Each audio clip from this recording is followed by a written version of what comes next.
ایک مختصر آیات نے ہمیں سب کچھ دیا۔ دیکھو ہمارے پاس ایک بیت اللہ ہے اور ایک کتاب اللہ ہے۔ کتاب اللہ سے ایک آیت اٹھا کر کے بیت اللہ پہ لکھا ہوا ہے، اس آیت نے تمام کے تمام مسائل حل کر دیے۔ دیکھو اس آیت کی طاقت کو، فوائد کو، خواص کو سمجھو کہ پورے قرآن مجید سے اٹھایا ہے اور بیت اللہ پہ لکھا ہے، تو یہ کتنے عظیم پورے قرآن کریم عظیم ہے۔ جب ایک آیت ادھر لکھ دیا تو یہ علماء کی، بزرگوں کی، بڑے بڑے اولیاء کی مجربات میں سے ہوں گے کہ اس کی بہت زیادہ فوائد اور فضائل ہے۔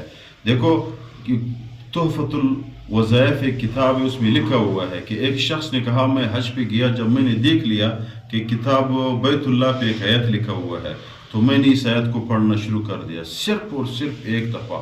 صبح بھی ایک دفعہ پڑھنا شروع کر دیا، ہر نماز کے بعد ایک دفعہ، اور شام کو بھی ایک دفعہ، یعنی پورے دن میں 7 دفعہ پڑھنا شروع کر دیا تو میرے تمام مسائل حل ہو گئے۔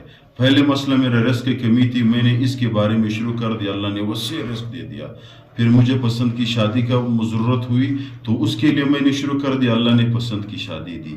پھر اسی آیت کو میں نے مسائل کے حل کے لیے، جو بھی مسئلہ ہو جاتا تھا، بیماری آتی تھی، رزق نہیں تھا، اور بھی پریشانیاں جب آ جاتی تھی تو اس کے لیے میں اس آیت کو شروع کر دیتا، اللہ تعالیٰ اسی آیت کی طاقت سے اس کو ختم کر دیتے، وہ میرے مسائل حل ہو جاتے تھے۔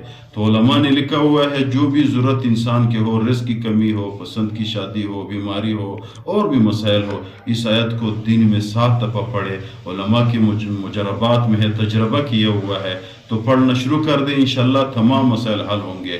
کون سی آیت ہے؟ آیت بتانے سے پہلے آپ لوگوں سے ایک چھوٹی سی گزارش کرتے ہیں، چینل سبسکرائب کریں، ہمارے حوصلہ افزائی ہو جائے گی۔ آپ لوگوں کا سبسکرائب میں نقصان نہیں ہے، ہماری ہر ویڈیو آپ لوگوں کو پہنچ جائے گی۔